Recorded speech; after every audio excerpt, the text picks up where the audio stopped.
Tanpa harus menyebut nama, mestinya para pembenci Presiden Jokowi itu malu. Apalagi pembenci yang pernah diberikan posisi oleh Jokowi. Sebab tingkat kepuasan terhadap kinerja Presiden Jokowi itu masih sekitar 75%. Inilah hasil survei indikator politik Burhanuddin Muhtadi yang baru saja dirilis kemarin. Memang turun sih dari survei sebelumnya, yakni 82%. Turun dari 82% ke 75%. Memang agak besar, tapi tak bisa dikatakan terlalu buruk dibandingkan serangan yang bertubi-tubi beberapa bulan belakangan ini, khususnya usai demo di DPR RI yang sukses itu. Ya, itu kan survei bayaran. Yang disurvei siapa dulu? Faktanya tak begitulah. Karena itu kenapa harus malu? Jokowi saja harus berkali-kali meminta maaf.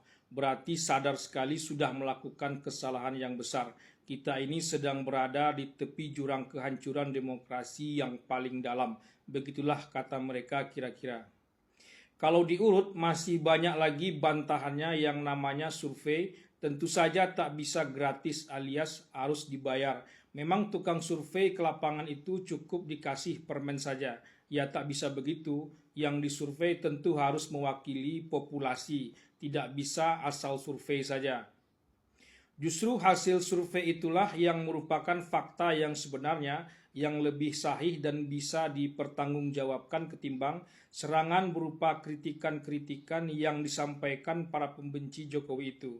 Kritikan-kritikan itu baru sebatas opini satu pihak saja, tak bisa mewakili mayoritas atau populasi.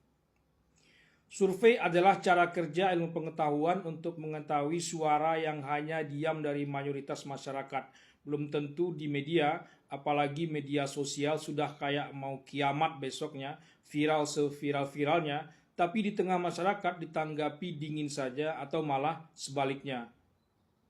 Hasil pemilu juga bisa mencerminkan sikap mayoritas masyarakat itu sebetulnya. Tapi hasil pemilu kan bisa curang seperti juga survei bisa diakal-akali. Kalau begitu tak usah dipercaya semuanya. Percayai sajalah dirimu sendiri. Dirimulah yang paling benar. Kasih saja semua orang ini 5 dari 10 atau 11 dari 100. Opinimu saja yang paling benar di sini. Jokowi berkali-kali meminta maaf dianggap salah juga. Tak meminta maaf pasti juga akan dianggap salah juga.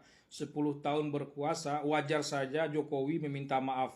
Lagian pada waktu dan tempat yang juga berbeda-beda.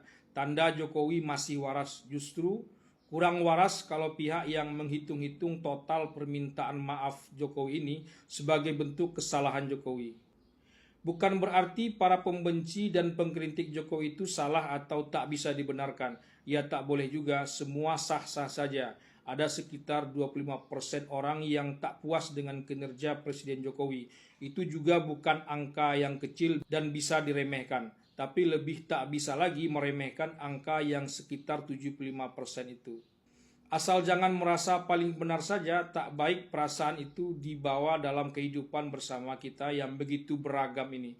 Apalagi mengatakan orang-orang yang disurvei adalah orang-orang yang tingkat pendidikannya relatif rendah dan sebagainya.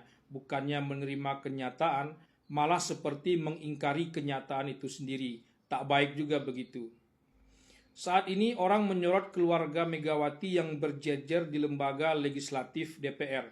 Bahkan yang paling tragis, demi duduknya cucu Bung Karno, 2 orang di atasnya harus mundur teratur dan dipangkas. Sudah nyata-nyata keok, tapi dipaksakan juga untuk menang dan duduk di DPR. Bandingkan dengan Gibran yang menang dengan angka 58%. Mestinya pengkritik dan pembenci Jokowi juga tak melupakan atau mendiamkan kasus ini. Kalau tak mau dikatakan tak relevan sama sekali, entahlah.